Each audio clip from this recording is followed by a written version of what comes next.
Hello, everybody. Welcome to ADD Masterminds. I am Bridge Livwat, and I am here with Jimmy, the Talking Table.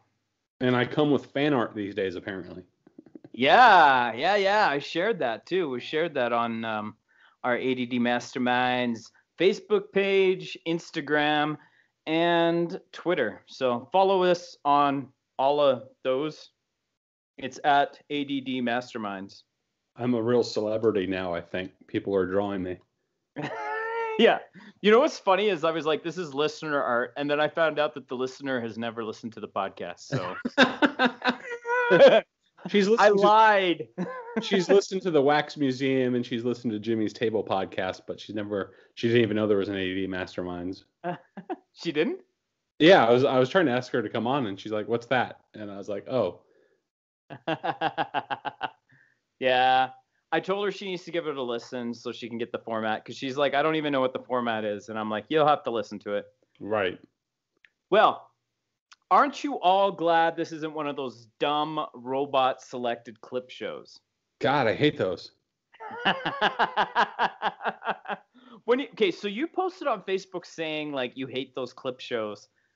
Did you know that we had an ADD Masterminds clip show when you did it, or were you even thinking of that? I wasn't thinking of it because I listened to about half of it, but then I started looking. I totally forgotten about it. And I started looking at work while I was looking to kind of fill some time up at work with some podcast and running in the background. I started looking at stuff to play, and I was like, everybody shows a rewind show this week, and that might be cool for a show that has like 500. Podcast episodes or something, and I'm only a recent listener, but I don't know. Some of them I'm like, I've been listening to you for a year or two, and I don't want to listen to the best of from this year. So that's just me, though. No, I wasn't throwing shade, but.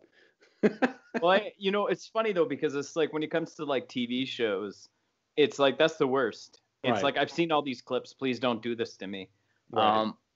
I guess I don't really listen to podcasts during Christmas break much. Hmm. So I haven't really had any. And I listen to so many different podcasts. It's like the odds of me catching a best of clip show is pretty low. So. Well, over at jimmystable.com, nothing but fresh content every week. So no rewind shows, no best of shows, just me raw, unedited, brand new every week. Amazing. So overall, how has 2020 been for you, Jimmy? Overall, it is kind of a mixed bag. It wasn't the worst year of my life, wasn't the best year of my life. So I think, overall it was okay. There are some good things. I got myself a little bit better off financially, physically, especially after the prior year in which I broke my leg and ended up in the hospital for a week with a blood clot. Right. And that caused some other medical issues that I was having to deal with earlier this year. And I got all those taken in the bud, nipped in the bud, and the doctor took me off medicine and all that sort of stuff. So that was cool. But at the same time, I had a good a friend that died. And then a long-term friend of like 13 years, we ended up parting ways as friends. Right. Because every time I talked to them, they were talking about Joe Biden is a pedophile and part of a sex ring of people exploiting people. And that I was like, well, please don't share that. And so that ended up, especially when they're always wanting to share it with me, I'm just like, telling them you shouldn't be a liar and a gossip. And that didn't go over well with them.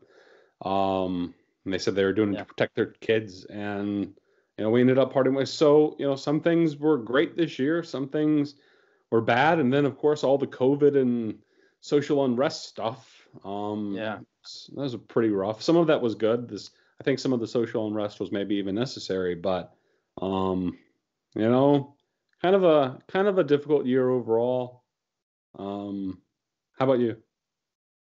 Yeah, I started the year working for a big corporation, and like right around when COVID hit, I finished up there and went back to consulting. And so it's kind of like being, small fish in a big pond to being one of the big fish at a company. It was a nice transition. Like, it's like, I don't think I realized I really wanted this to happen till it happened. And then I'm like, okay, I'm kind of glad to be back now. I lost a friend over COVID as well, like during that time. Not they didn't die, but so we had it was difficult because they were very anti restrictions and all of that, and they're just continuously, pushing that. And it's like, and that's, I mean, easy enough to do on Facebook. You just unfollow them. But it's like Right. anytime I posted anything remotely related to it, they would attack me. Right. And so it was difficult because, we were longtime friends. Right. But it's like the whole family, including, their children, are very toxic about this. And so it made it really difficult. And so that was a difficult part of it. I think it's really hard to, deal with, like, my grandparent, like my wife's grandmother. She's been in a home and we haven't been able to see her. So there's a lot of difficult parts of this, and I'm working less. And so I've learned to enjoy kind of a slower pace. Um, but I think what's been really hard about this is people that think the simple solution is to not have restrictions behave as if those of us who are going along with this are not having a hard time with it. Right. And it's like, though, this is hard for all of us. Oh yeah. And so it's like, but what makes it harder is when you have people who are continuously saying, we don't have to do this. This is dumb. We don't have to do this. This is dumb. And it's like, well, this isn't helping me. I'm pretty stressed about this. Right. But I'm going along with it because, like, we're out of space in our hospitals. And so I'm like, there's nothing else we can do. Like, I don't know what our other options are, right? Right. And it's not my job to figure out the other options. And so I think that's what's been really difficult. And so, I got to say, like, when people were talking about, like, 2020 vision, and it's been kind of like that joke going around, where it's just like, oh, you see 2020 now, right? And I think, I really believed, at the beginning of this year that what would actually unite us as a people is if we actually had a common enemy. And my 2020 vision is that that's not going to happen. Like, it's like, we will not agree. Our society is so divided. Right. We will not agree. We will not be able to see eye to eye on certain things, even if the worst calamity happens, because there's so many different interpretations of this calamity. And I think what's difficult is that, the death rate isn't as high as people would want it to be to warrant it being serious. And so, yeah, so I mean, like, I don't really spend a lot of time trying to figure out what alternative solutions are, because that's not really my job. My job is just to adhere to what what we're supposed to do. And my job also includes showing people, how masks work, right? And so, I can explain that to you, but, like, as for, epidemiology and all this stuff, it's like, yeah, I'm not going to pretend I understand that. And so, right. But it's very uncertain times, and we've been living in uncertainty since March of 2020. And so some of us deal with it by saying, I can't even think about it. And others deal with it by looking at the stats and saying, no, this is not a big deal. And that's just a hard thing for me to understand. I'm like, I don't think this is helping things. Like, we have to do this either way. Right. And so I don't know. It's been hard. So what will 2021 look like? I think so hard to say. I think a lot of people are maybe a little too optimistic about it. And I think there's this need for this cathartic, like, feeling that, oh, 2021's here. We can finally turn the page on 2020, and, it's going to be a new chapter of life, and things are going to get better. And, well, I think certainly things are going to get better. I mean, the vaccine is out there now. and people are going to start getting that, and hopefully they'll start getting it at a quicker rate than, what they've been getting it so far, which I understand is kind of seems like it's being kind of slowed in its rollout and maybe even a little botched. But I think it's going to be a difficult year. I think this past year and the years leading up to it, we've planted some seeds that are due to grow and we're to reap one day, the harvest of those seeds. And whether that happens in 2021 or 2022 or whatever, I think there's some bad stuff we've planted out there, and we're not going to like it when it finally springs up to its full maturity. I'm even though I think there will be some good things about this year, I'm a little concerned that we're doing some real damage to our society, and that's kind of something that really kind of worries me. Yeah. I don't know. I can't even begin to try to predict what 2021 is. I think, I think that numbers are going to go down and we're going to start to open up again. And try to resume a somewhat normal life, but it's not going to be 100% normal. My understanding is until like the fall of 2022. So Right. it's like, so it's like, that sucks so bad. But it's like, let's make the most of it. We will have, a couple of big air smudge releases happening in 2021. Hopefully, I want to say by the spring, we'll have Tirefall's full-length debut album. And then maybe we're looking at the summer. My second release, Green, will be out. So, nice. So I'm really excited about this. I think it's like next level stuff. So, cool.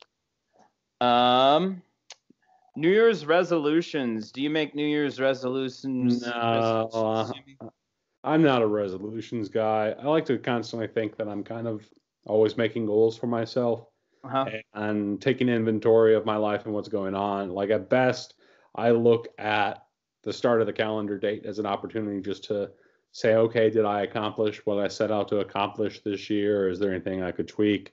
But I think that's really no different than what I would normally do on just any given, month or quarter or random times of the year. I've always liked a shiny new year. And so like, I'm not like, by the end of the year, I'm going to be this, but it's always like kind of giving myself a new focus. And so this time around, I've been thinking a lot about how like, I noticed something, that my daughter will say, no, it's okay. And we're all just kind of like, oh, okay, good, it's okay. And then I realize, hold on, she's doing what I do, where it's really not okay, but says it's okay because she doesn't want to inconvenience people. And I'm like, I need to stop doing that. I'm modeling something very unhealthy. And so I think I want to become more forthright with things and be okay with inconveniencing people. So that's what I want to work on this year. Nice. So it's not like it's like, well, I'm going to hit the gym every week for the rest of the year and then I'm going to quit the gym after a month. It's not that kind of thing, but it's just kind of like, this is my new focus, is I want to become more this. Because the problem is like when you're an empath, I think it's very difficult to make people's lives hard. And so, and I think part of it too is that I misread other people because I expect them to be the same way as me. Right. And so I'm like, why are you hurting me unnecessarily? Like, I would never do that to you, right? But it's like people are different. They have different ways of looking at things. So why doesn't Sean Bean's name rhyme? I don't even know who Sean Bean is. Sean Bean is like the blonde guy that like dies in every movie. He's in Lord of the Rings. He's the blonde guy. Anyways, it's just funny that it's spelled that way. And I did a whole Twitter thread. Oh, I see what you're doing. Now I was like, oh, okay, I see. Yeah, It you should would be like think two seen me. words that end in "een" would, you know, have a little bit more rhythm to them, but I guess they don't. English is a Yeah. funny language like that. English is dumb. I was gonna say like English is dumb. I'm gonna stop speaking it, but like my Pig Latin and my French are not very strong, so I Oh, guess I'm stuck with English. well, you could just start speaking American, Yeah, yeah, yeah. That's different, right? right? That's Um, it's a whole other country. do you think that people at times speak truth, just blurt out truth out of cowardice? Mm, Like it's kind of like this idea that it's like, well, I just told the truth I was supposed to tell, and right. now I'm done. My hands are clean. And I think that like within Christianity, a lot of times it's like, well, I'm gonna go tell that person that this is a sin, and then you walk away and you feel good about yourself, but you haven't really done anything to help that person, Mm, and it's like this kind of idea that it's like everybody around me is not ready for the truth, and I tell them the truth all the time, and that's my job. My conscience is clear. That's all that matters. And it's like there is something called, I believe it's a kairos word. Am I using the right term? Kairos is a timely word. mm, Like there's different types of time. There's right, chronos and there's kairos. Chronos is sequential, and kairos is the right time. right, And so I think it takes a certain amount of wisdom for us to know when's the time to speak that word. And right. that could mean that sometimes you're not speaking it and you're waiting. Mm, And it's hard, I think, because I think we're afraid to be perceived as cowards, maybe. And I think that's the thing that I saw that was really interesting too with COVID is how many Christians were going around telling people, I'm not afraid to die. And it's just kind of like, all right, so in doing so, like when you say that, it feels like you're shaming people who are afraid to die. So I don't want to go around saying that because it may shame people who are afraid to die, which is a pretty normal fear that people have. hmm And then on top of that, your family hearing you say that, that's not fair to them either. And for you to just say, well, I'm not afraid to die. And it's like, yeah, well, your wife might miss you. So maybe don't be reckless for her sake. Right. Even if you are Mr. Bravery, not scared of death. I think that's an interesting concept. Like I guess I hadn't really thought about it in those terms as truth bombs being a cowardice thing, but I guess so. It could definitely can be because really sometimes the bold thing is to walk softly and gently with people and to quietly strive with them, so that you can help them along, and that's the hard thing to do. Whereas simply doing a mic drop type moment is kind of cathartic feeling, and it feels good, and it feels like you've laid it all out on the line, and that you were bold for Jesus. But I don't think we necessarily need to be bold for Jesus so much as Jesus needs us to just come walk alongside people. And the walking alongside people and doing the hard thing, and maybe sharing some of your own honest questions that make you feel vulnerable, and then having to admit that maybe you don't have all the answers, and allowing that to be a tool of persuasion versus just the guy who's got an answer for anything and everything and isn't afraid to let it rip. I think there's a good truth in there, that such people could be perceived as cowards. And I think you see a lot of that on Twitter too. A lot of people like kick up a storm and make quite the following online by constantly being known as this guy or this girl that tells the truth, especially these whistleblowers and watchdog types, who decry abuse or heresy or what have you. And they're just like, oh, and then somebody attacks them, and they're just like, oh, you're just attacking me because you're just trying to defend the status quo and blah blah blah. And it's part of like, well, maybe if you hadn't just been so explosive and bombastic, maybe you might have actually had the opportunity to persuade somebody. But, because you were more concerned about being perceived as right and bold and feeling good about the entire exchange, Yeah. that sort of thing kind of forces you to, behave in a certain way that keeps you from having to do the hard work. And the hard work, is really where the boldness is needed, and where there are no cowards. Yeah. No, and I think like part of it too is like it's you get more attention by being bombastic. Right. That's is the sexier thing, right? And I think it's the same thing too, in being a social justice warrior Right. and making these broad, like these huge statements, when in reality, if you're going to defend the marginalized, don't stand up for them, stand with them, give Right. them a voice, allow their voice to be heard, right? And I've been thinking a lot about that and how it's so easy to like decide, well, I'm going to be the hero here. I'm going to be the person that stands up for this person. But it's like the real right thing to be doing is to get out of the way, and figure out how to get out of the way and not make a big scene.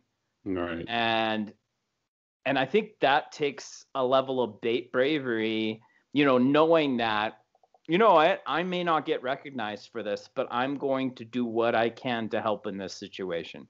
And Right. so whether it is, helping someone with their sin issue, or whether it is helping someone who's being sinned against, in both of those situations, there's a bombastic way of doing it that's completely ineffective in a lot of cases. Right.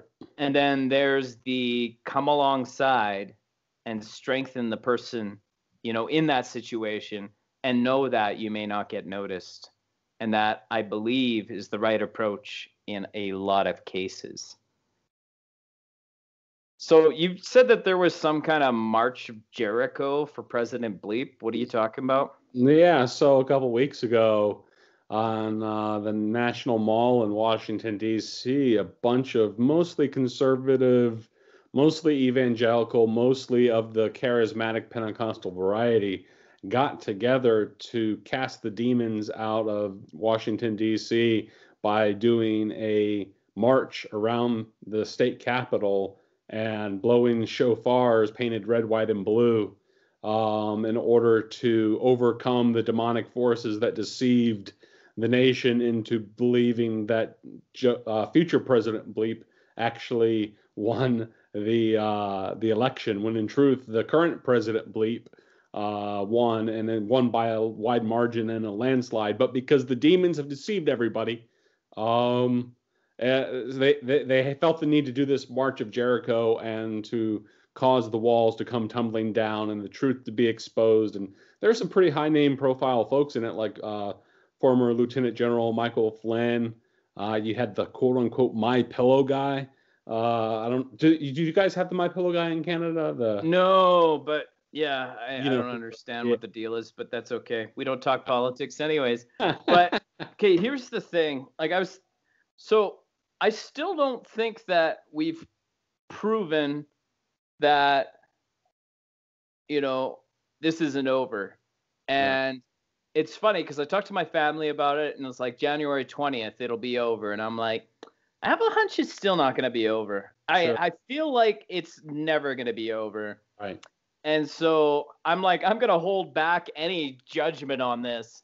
But it's interesting how spiritual a lot of this, like how people have tried to make this, a big spiritual issue. Right. And, charismatics are kind of jumping in here and stuff. And then again, it kind of brings me back to, what is the purpose of prophecy? What is the purpose of knowing a truth? And I feel like for a lot of people in the charismatic end of things, they believe that the reason for prophecy is so that I can be like, aha, Yes. when it happens, and it's like, we are vindicated, we are right, and now everyone's going to want to be, on our side because we're the ones that are right. And I really believe there's a good percentage of the population that don't care so much about who is right and are more so concerned about who is actually empathetic, who is actually loving. And this win at all costs kind of mentality and this belief that God's going to be on our side, winning at all costs, is something that's leaving out a significant amount of the population, and it works against spreading the gospel. And I got into a fight with someone on Twitter over this, and they kind of said, well, no, people reject God's truth because they don't want the truth. Right. And I'm like, so what you're saying is it doesn't matter how Christians behave? And that's kind of what it came to, is like there's just kind of a wall there. Like there's no talking about conduct. Right. Conduct doesn't matter.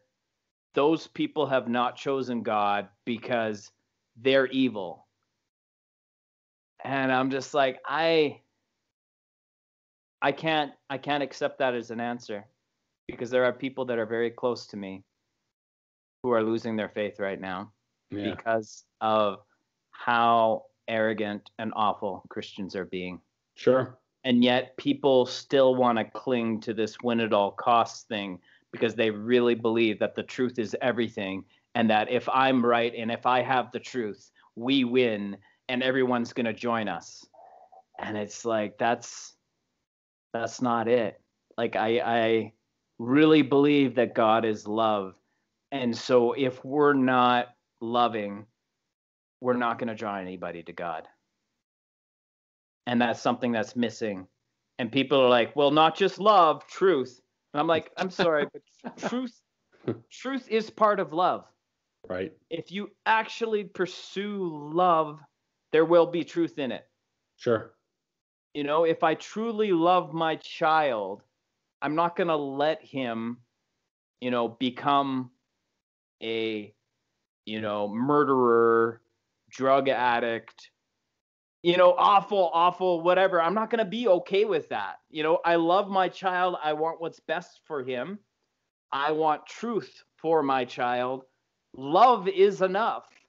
We don't need to put love on hold and just whip people with the truth. Right. Because again, it comes back to I delivered the truth. That's all that matters. If they can't accept the truth, I hate them. They can die. I set the bomb off just like Muhammad wanted me to, right? I mean, that's what it comes down to, is that, they may not be strapping a suicide bomb to their chest like some, Islamic individual from the land of Taliban, but, but we kind of have the same approach. Like, the Muslim that comes over here and blows things up in the name of Muhammad, is kind of taking the same, we're kind of taking the same approaches. Like, he doesn't understand why we can't love his God like he does, and the problem is that you get on the extreme end, like the fringe of Islam. You've got what they call the fundamentalists, or I don't know if they'd even consider them fundamentalists. They consider them extremists who are like saying we need to kill all these people. And I mean, like the extremists within Christianity that really want to fight and, they want to push the truth at all costs look similar. Within Christianity, I don't actually see anybody actually getting violent, so that's a good thing. Right. But the problem is that when you look at the fringes of Christianity and then you compare them to a moderate Muslim person, the moderate Muslim person typically looks way more loving.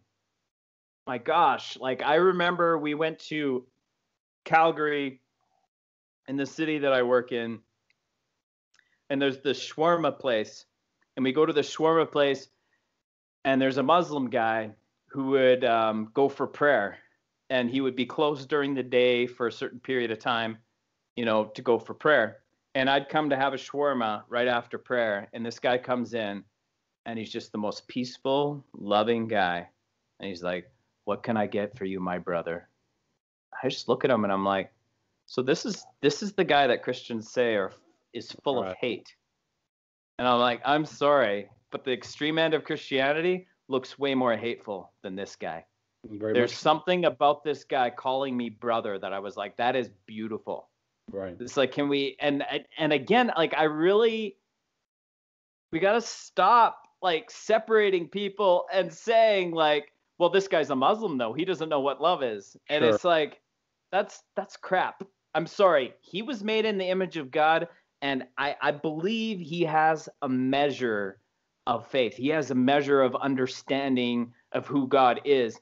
And if we can meet him where he's at and say, all right, so you believe that God is loving. You believe that you need to pray to God, at this time every day. I love your devotion. That's really cool. Where do we differ? Like, what are the differences in how we see God? Because there may be some things that I can offer from Christianity that's better than what he currently has, right? Right. But it's like there is no conversation if we're just stuck on trying to get people to say the magic words that we use. Right. That's kind of what it boils down to. Use the magic words that we use. We want godly laws in our country. We want all these things, and we want to force our way into it. And I'm like, Jesus, the way of Jesus is the way of the cross. It's not the way of the sword. And I think the way of the sword that people are pushing is looking too much like radical Islam. And people are getting pushed back. And our society is hostile to Christianity because of that. Right. And so what do we do then? What do we do as Christians? The world is hostile to Christianity. And I don't know, like I see so many people post, the world will hate you because of Christ. And I'm like, all right, well, the problem is every person I see posting that, it's like the world hates you because you're arrogant. Like there's, and so I'm like, so am I too likable? Am I being too likable? Have I compromised? And that's why I'm likable to so many people. Mm. And I don't think telling people to pursue love is the wrong thing. And so, I mean, I don't need people to use my magic words, and there will be a point, I think, in the journey where it's kind of like, all right, well, you guys are okay with this, but this is wrong, and I think where Christians got persecuted is for loving the wrong people. You're loving the people you're not supposed to love. And that's what people got angry at. I don't think it was for hating the wrong people. And in our modern age, Christians are being persecuted within Western culture for hating the wrong people according to society. And I'm like, I don't think that's the way it's supposed to go, because what is the end game? What is the end game of telling people these are the things you need to change before God will even pay attention to you? What is the end game of that? To me, it's nothing more than, well, I've done what you told me to do, God. You told me to expose these people, to tell them all of this is sinful. And it's almost like, it's like Nineveh. It's like, we just want that Jonah job of just being like saying, repent, God's going to destroy all of you. All right, I feel good about it. And it's like, are we going to be... Hallelujah. Yeah, and I just going to hell, praise God. I sense that when we have grace for those people and we sit down with them, people are almost like Jonah, sitting there like saying, what? You're sitting down with them? I hate this. I hate you. I hate that you're doing this. You're not even a real Christian. The fact that you will sit with tax collectors, you're not a real Christian. And I think that's kind of what I sense. I guess for me right now, I feel like the persecution that I would receive would be from the religious. Oh, yeah, without a doubt. Without a doubt. I mean, I think I see it anytime you raise your head and try to say, hey, God is love. We're supposed to love our enemies. Yes, even the people who don't like us. We're supposed to love them. You're Joe Biden, you're supposed to love him. Donald Trump, you're supposed to love him. Hillary Clinton, you're supposed to love her. I mean, if you speak that way to certain people, depending on who you're talking to, they're going to think you're nuts, and they're not going to be like, no, we utterly must condemn that person in the strongest measure possible. And Yeah. I think we're much more interested in the condemning than truly loving people as we should. Okay, you said, have you ever touched God's anointed after being told not to? I guess I did. Did I put that on there? I think that might have been from last week. I don't know. Why do we see anyone other than Jesus, God's anointed? Well, I think this comes, from Israel's kings. Right. And like this belief that God anoints certain people for a certain time. I think this is an idea. Some Christians are so fixated with the Old Testament.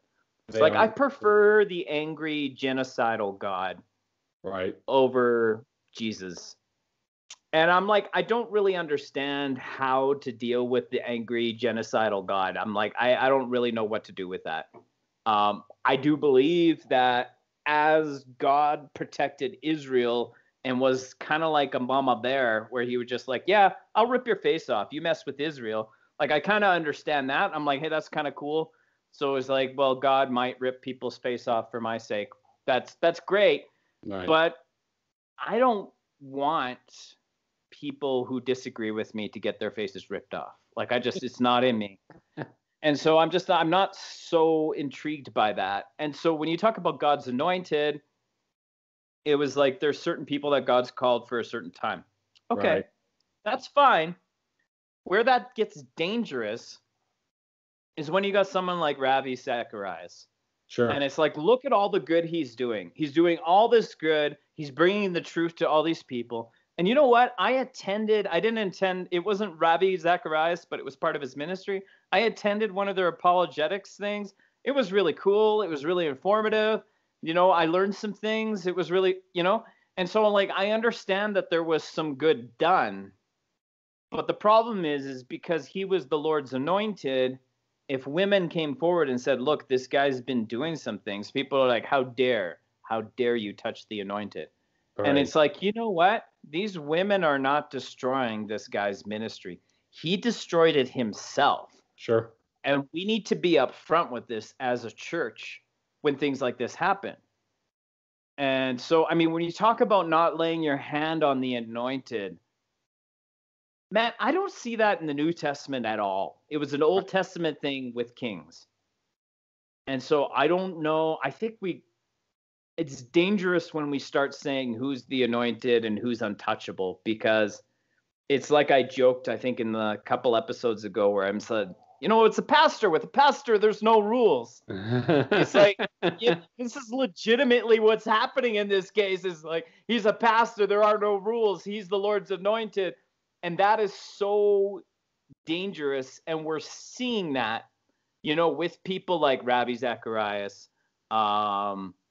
There's the guy from Hillsong. What's his name? The celebrity pastor, Carl Lenz, right? Yeah. Mark Driscoll, to a certain extent, that was happening too. Like he was bullying people, and it was spiritual abuse, and that was rampant. And there was so much pushback on it because people are like, don't touch the Lord's anointed. Or it's like, well, let's just forgive him. It's the Christian thing to forgive all these things. And I think what really, really struck me with Mark Driscoll is that people were all generally saying we should forgive him. And somebody said, and I think it was probably on the Bad Christian podcast, it was like, when somebody does something terrible to someone else, and I'm sitting here and I'm like, yeah, I heard this terrible thing this person did to this other person, I can't look at the perpetrator and say, you know what? You're forgiven. Like, what does that say to the victim? It's not my job. I don't think it's my job to forgive the perpetrator myself because they didn't do anything to me. I don't think it's my job to condemn the perpetrator either. And this again is one of those situations where it's like, well, my truth bomb is Rabbi Zacharias was an evil guy that did evil things. Like, that's not my job. I don't need to show all of Twitter.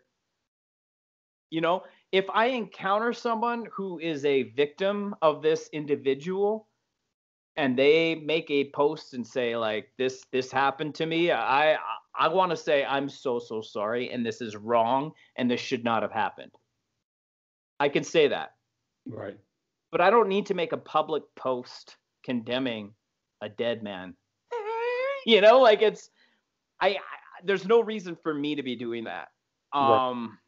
And not that I like anybody who's posted negatively about Rabbi Zacharias that I'm like, oh, okay, you did the wrong thing. You should not have. Like, I'm not gonna bother judging those people and trying to determine what they should be doing. But like for me personally, if I'm uninvolved, it's not my job to condemn or forgive. I think. I think it's interesting to see the kind of cult of personality that develops around these touch not God's anointed stuff, and that not only do the fans of the anointed one say it, but the individual that is perceived as God anointed kind of starts embodying it and acting out on it, and believes that there is special privileges that come along with being God's anointed. It's kind of like Mel Brooks at the end of History of the World Part 1 or whatever, where he's like, it's good to be the king, as he ravishes some woman. Like, and we kind of take that approach and say, well, okay, that's his thing, and we feel the need to protect that. And I worry that mindset, it's like, have we not even realized that Jesus has come and that our loyalties ultimately belong to him, and that he alone is God's anointed to us, and that while other people can be tremendous sources of blessing, and have a wonderful gifting and calling and do great things on behalf of the kingdom of God, because we are ultimately concerned about Jesus and the kingdom of God, when we realize some sort of transgression has happened, when some sort of sin has happened, when some sort of injustice has happened, because we love God's anointed, that is Jesus, we realize that, hey, we do need to call out this individual who is in trespass and sin, and look to restore such an individual whenever possible, and to ultimately hold them accountable, and not just give them some sort of free pass because they think they're doing something wonderful for Jesus. That we're a different sort of community. We're not the kind of community that just like, oh, well, we're like a politician who, as long as they're on our team, we don't care what they're doing. And we can't have that sort of mentality. That's the mentality of the world. It's a mentality that ultimately reinforces demonic powers. And as the church, we're called to free people from the liberty of those demonic powers. And so long as we're kowtowing to these little tiny messiahs that run around and have great ministries, and so long as we're afraid to touch them when they need to be touched, we're just betraying the one who is actually God's anointed, and that is Jesus Christ. Well, I think this is the thing too, though, is like I always think about how the children of Israel were like, we want a king. And it's like, no, you don't want a king. Like, that's right. Dumb. Like, he will send your children to war, or your men to war. Women didn't go to war, right? Mm-hmm. He'll send your men to war. He will, whatever. There's all the things they do, right? And they're like, nope, we want a king. And like, it's like, okay, fine, you get a king. And I think in modern society, our kings are pastors.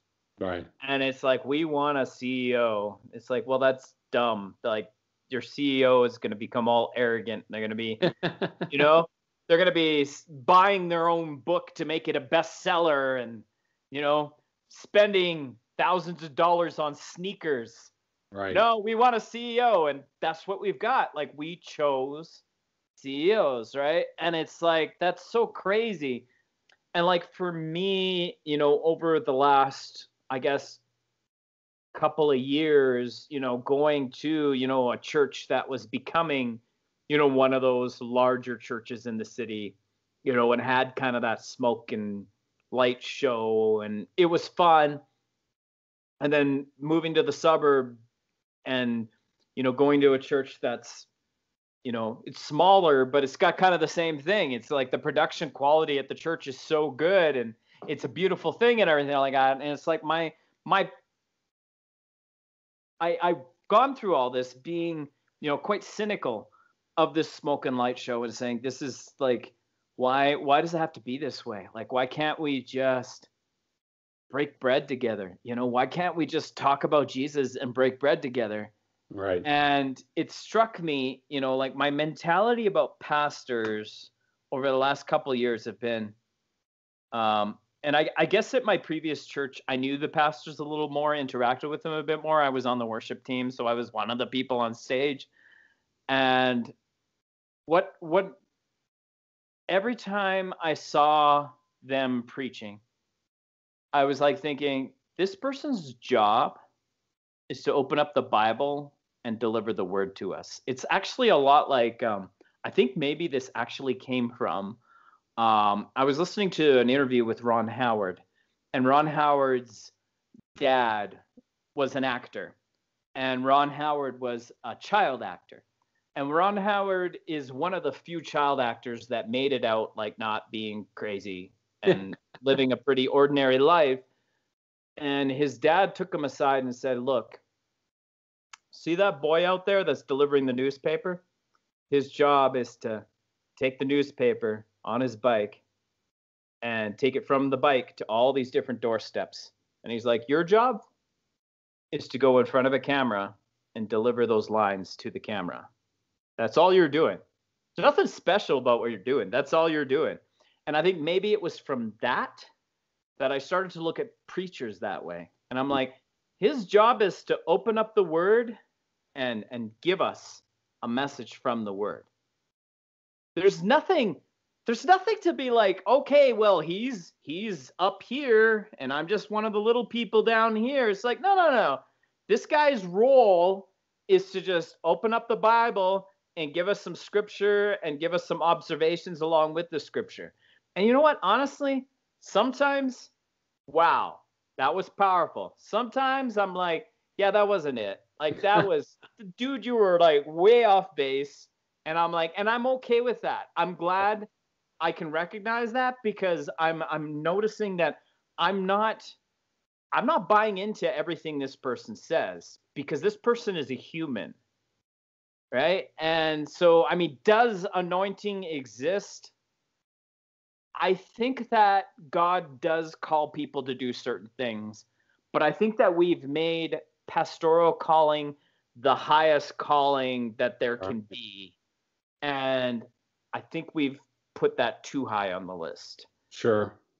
And we're supposed to be more the church. If anything, I think COVID, especially with this, everybody having to do church from home, except for a couple individuals who realize that the game that they've been playing all along has been that of God's anointed and are insisting that, hey, I have to have 5,000 people come listen to me, otherwise church didn't happen because I'm God's anointed. And who else are they going to get it from?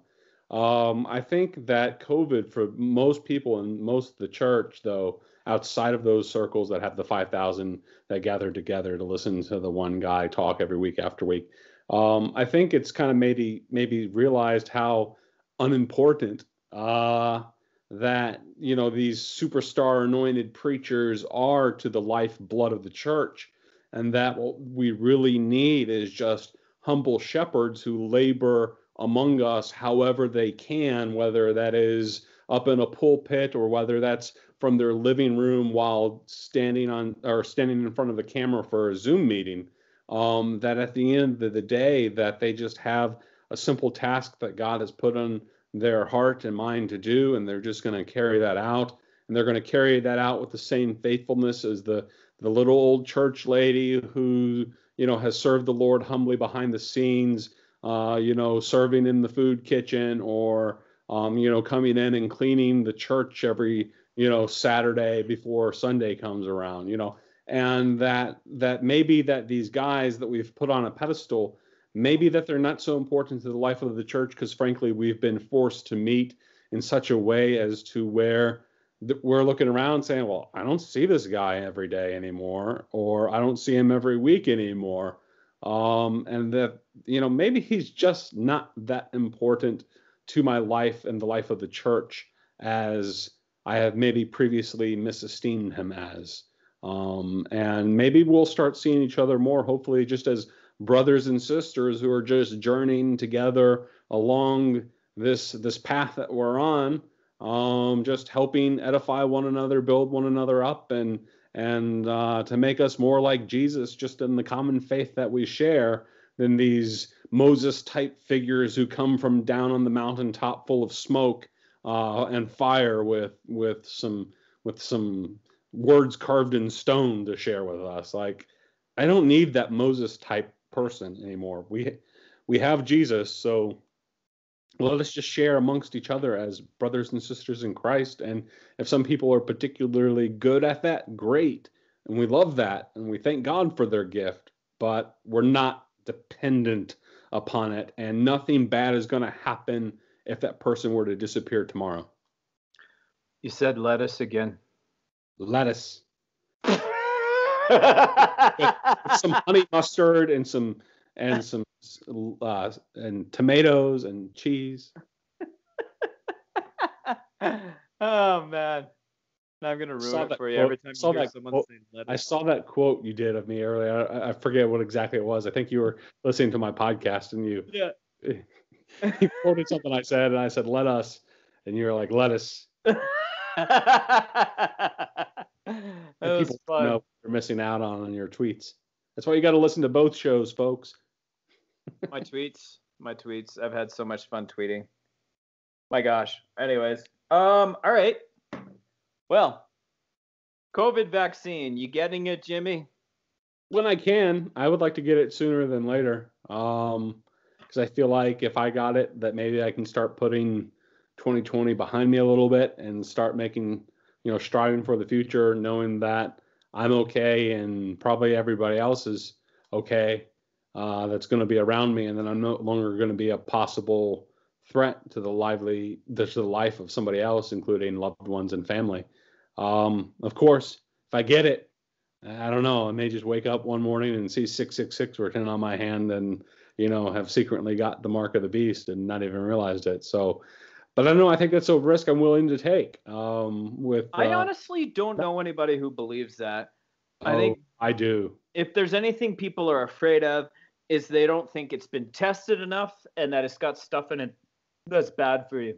I know people who do believe that the vaccines have microchips in it. I do know people who, while they may not officially say it's the mark of the beast, they paint it in every other sort of language possible to make you think it's nothing but a demonic ploy to prepare you to receive the mark of the beast. Yeah. See, I don't know any people like that. I know a lot of people that don't trust vaccines and think that we should just build herd immunity by exposing everybody to it. Right. And so, I mean, like, I really don't really spend time talking to those people anymore. I'm like, all right, like, whatever. But, like, the thing is like, for me, it's like, well, I think I said this to my in-laws. I'm like, here's the thing. Like, first, all the, like, frontline workers are going to get it. Second, all the people your age are going to get it. And I'm like, by the time we get it, we're going to know, like, it's probably good. Right. So, I mean, like, and I'm not going to, like, be, like, out of my way. I want to take this vaccine. But I think, like, probably what's going to happen is it's going to be a requirement for me to go to different work sites or, and then, like, for sure I'll take it. I'm not going to fight it over that.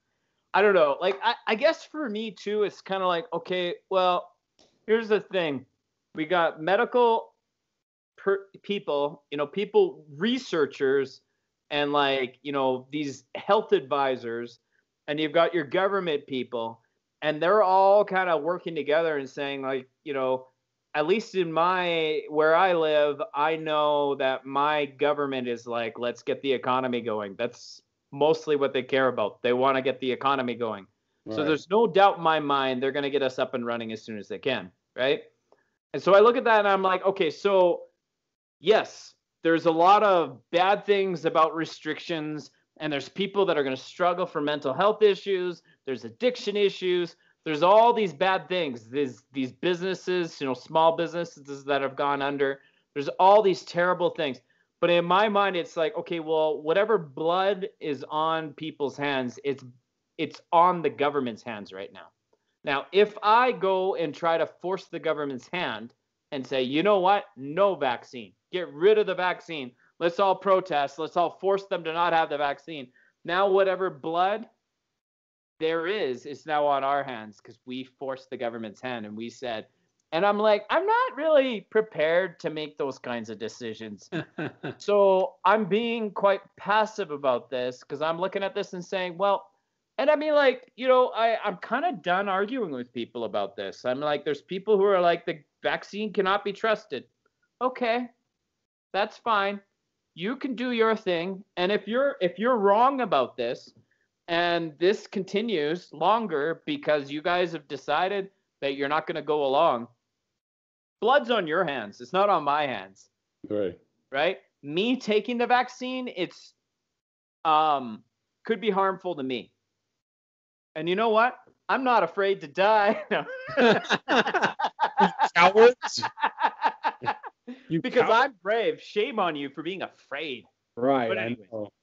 Well, I think my I just like, that's the thing. I'm just like,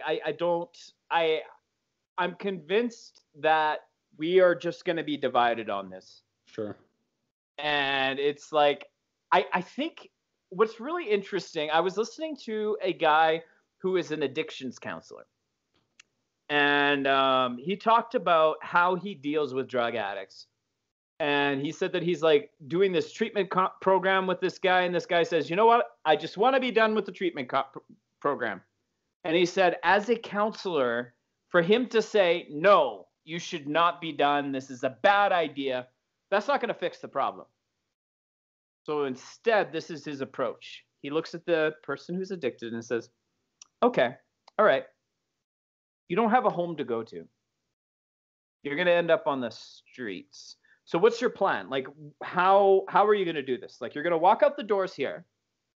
And where are you going? And basically concedes, like says, okay, no. Okay, you're going to leave. Okay, now where are you going? And I was like, dang, I like that approach. You know what? I'm going to concede. Okay. This vaccine has the mark of the beast in it. What do we do now? Right? Or where does this go? Like, what is the full game plan? Because I mean, like, this is worldwide, and you're going to stop it by not taking the vaccine? Because I know a lot of people that are taking it, and they're not going to hear you out. I mean, like, maybe you should sit down with the people that are not going to that are going to take it, and maybe, why don't you talk to them and say, like, so what's your game plan? You going to take this? I don't know. Like, it's like, all right, but I don't know. It's pretty crazy because I just think we have people who are living in different realities, and for me, I don't know what I don't know, and I'm okay with not knowing it. Right. I haven't researched what's in the vaccine. I don't know what my. So then how do you know it doesn't have a microchip in it? How do you know it doesn't have the mark of the beast in it if you've not researched it? How do you know you're not taking the mark of the beast, John? I'm not even sure how that works. Like, it's like I'm inadvertently going to take the mark of the beast, and then I end up going to hell for all eternity. Is that exactly? That's how it works. You inadvertently take the mark of the beast. That's the entire point. All these people are going to secretly get the mark of the beast, and then they're not going to be able to go to heaven when they die from COVID. Yeah. No, I don't know. Yeah. I don't know, man. I don't know. But I do like that idea of just questioning and saying, okay, we'll accept your reality for a moment. What happens now? Right? Right. And because I mean, like, I got into a conversation with a lady on Facebook where she was like saying, well, just isolate the vulnerable. And I've heard this so many times, and I'm like, okay, so we got the vulnerable. We know who the vulnerable are. We say that they are the elderly and they're people with preconditions. Okay, so we know that. All right, so we isolate them. We say you're not allowed to see your family. Now, the healthcare workers that work inside there, um, they need to be isolated too. They can't see their family. So we're going to isolate all those people. Okay, you know what? We just discovered this guy here has kind of a liver issue. He now gets added to the isolated people. How long are these people isolated away from their families?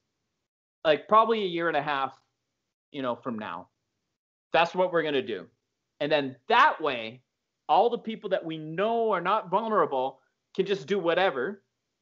And we might discover that some of those people are also vulnerable. Once they get the disease, we're like, oh no, this guy's having lung issues.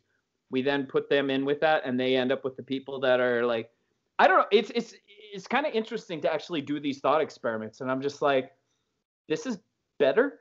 Like I don't know how. Like I don't think that's better. Like it's awful to me that like my my wife's great grandmother is isolated already, but she's been able to see, one family member periodically. I don't want to take that away from her.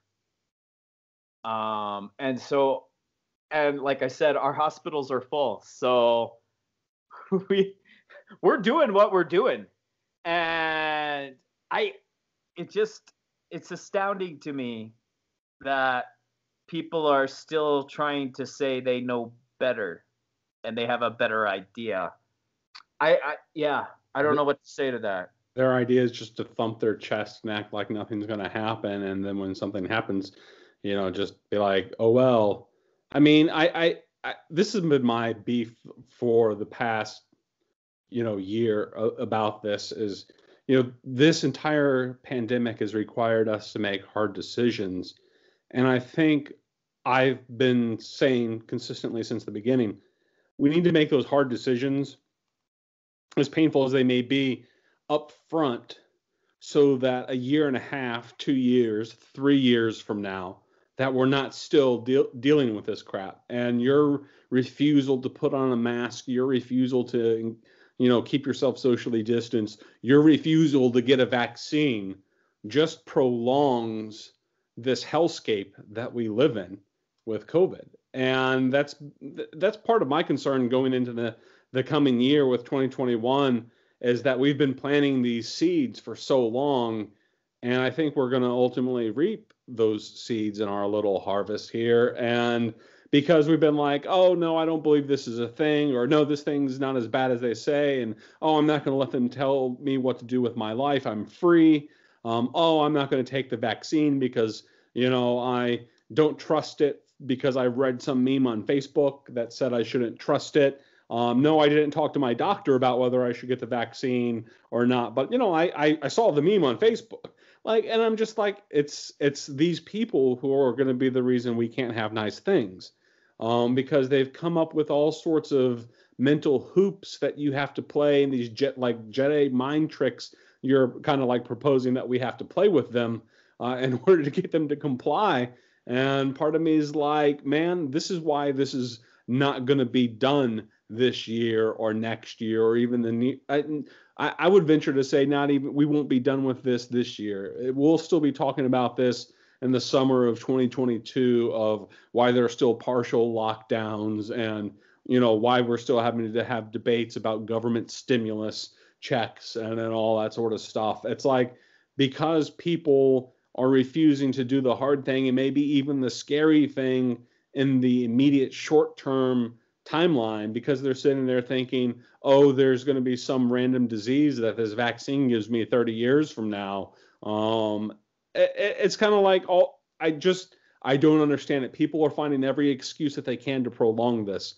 And I think we could have already been over this and maybe not even having needed a vaccine if we would have just done the hard thing from the beginning. But now the toothpaste is out of the bottle, and we're having to deal with the world that we live in now. and it's never going back in. And until everybody gets this vaccine at a high rate, we're going to be dealing with this. And I think, at least here in the States, I don't have very much confidence in the government to roll this vaccine out in a way that will be distributed in a way that everybody will take it. Instead, they're going to do things that botch it up and create fear and paranoia and suspicion, and people are going to fuel the flames that already existed. And 2021 is not going to be a great year because of this. And we could have it all done by summer if everybody would just take the vaccine. But, because they're not, they have this right to whatever thing that they imagine they're pursuing to make their life better. And in the process, just making everybody else's life, including their own, worse. And that frustrates me to no end. So I want to get the vaccine. Do you have a strong opinion on this?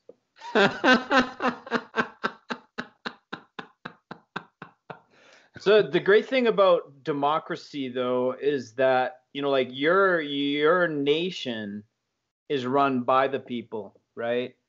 So the people generally make good decisions. That's kind of the premise of the government system. Mm-hmm. And so the people will make the right decision. The people are always right. I remember hearing that when a politician lost the election in Canada after years of running the country. He's like, the people are always right. Mm. And I think that's something that kind of blows my mind about democracy and like kind of Christianity combined with democracy is that we kind of say, well, let people make their own decisions. That's the Christian way. We don't want big government. We want a tiny, tiny little government that barely doesn't interact with people. It's like just I don't know. I don't even know what the government's supposed to do in the smallest of governments. But it's like if we have the government intervene as little as possible, that is the ideal thing, right? So it's like, okay, so you don't interfere with people's day-to-day lives. That's the ideal because people will make good decisions. And so the problem is people think that the government, scientists, and the media are all conspiring, and all of this is something you can't be trusted. And Jimmy, because you trust all of this, you're a sheep. Right. And you're falling right into their hands. Right. Everything you believe, Jimmy, has been pushed on you by you watching a certain TV station repeatedly. And so that's where we're at. And so we like to tell people that because of their decisions they're making in a free country, this is why all of this sucks. They're going to look at you and say, no, it's because the government, it's because the media is pushing fear.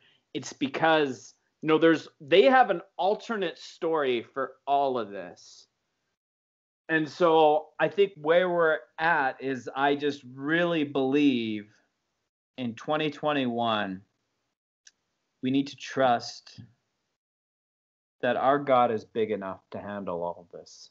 Absolutely. And come what may, whether we all end up with the vaccine and we're forced to take the vaccine, and we all end up with these chips and people are tracking us and they know that we're going to church and they shut down all the churches. If that's the worst case scenario, God is still in control. Absolutely.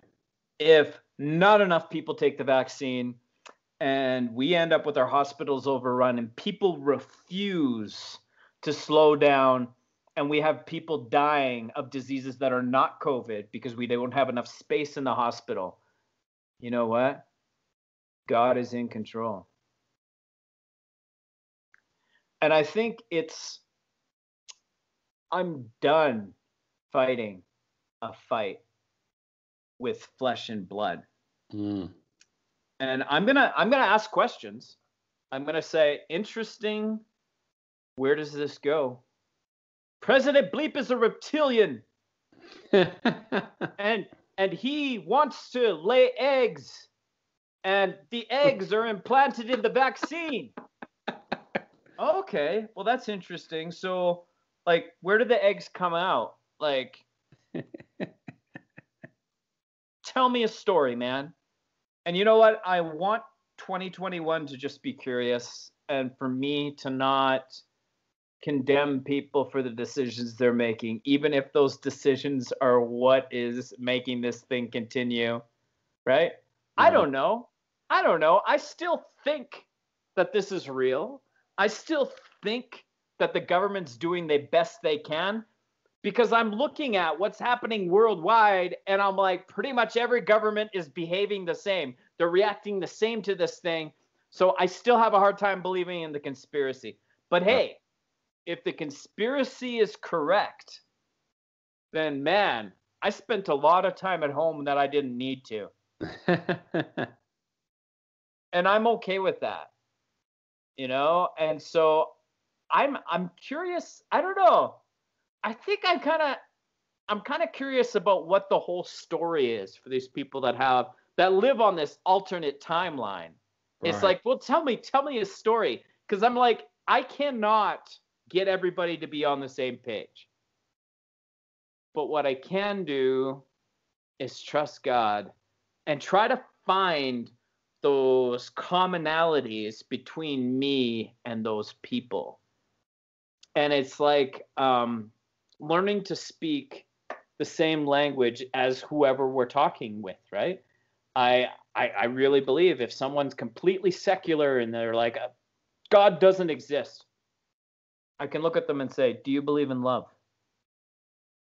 And they're like, yeah, love's a good thing. It's like, okay, cool. Do you love your daughter? And it's like, yes, I love my daughter. And it's like, well, that's a beautiful thing. And it's like, what if your love could be more pure? What if you could love your daughter more? Do you think you could love your daughter more? You know, and just kind of pull on that thread that's already there, right? And even if you've got the most crazy conspiracy theorist Christian telling you that, like, there's demons in this pill or whatever, you know, it's like, okay. Do you trust God? So you already said you believe in God. Do you trust in God right now? Because I feel like anxiety is overtaking you right now, and you are freaked out that everyone's taking this vaccine. And it's like, I think you need to calm down. I think you need to trust that God is big enough. And I think, like, we really need to work at meeting people where they're at, because these accusations that we're lobbing at each other are not fixing things. Right. And what I'm seeing is, like, we've got one side of the spectrum that is full of baby murderers. And we got another side of the spectrum which is racist and only cares about the economy. And the reality is that's not who those people are on either side. And so it's like, how do we actually know people as they are? And I think some of this requires a little bit of pretend. Okay. So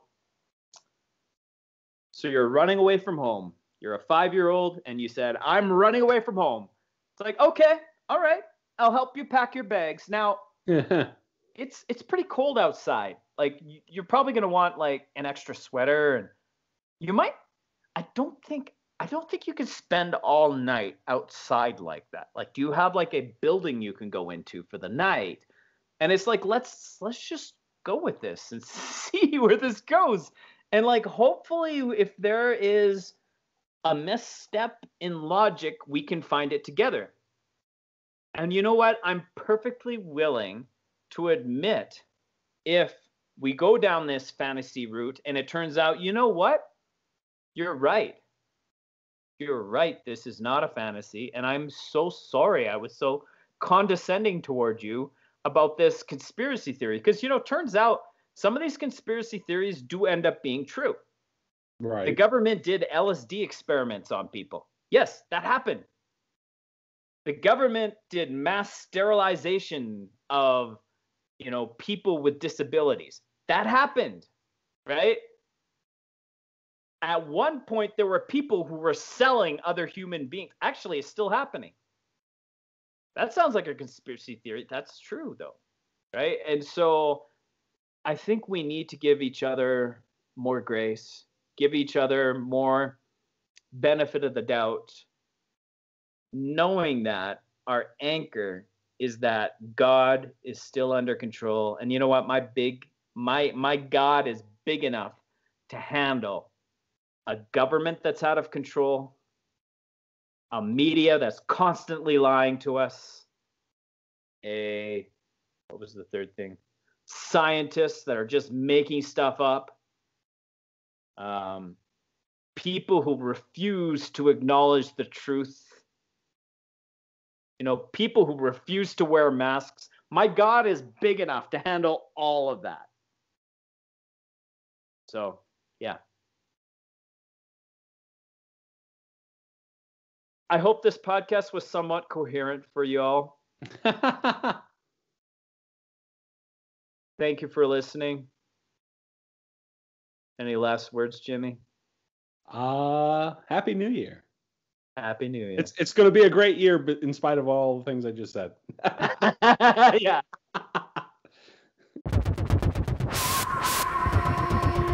Air Smudge.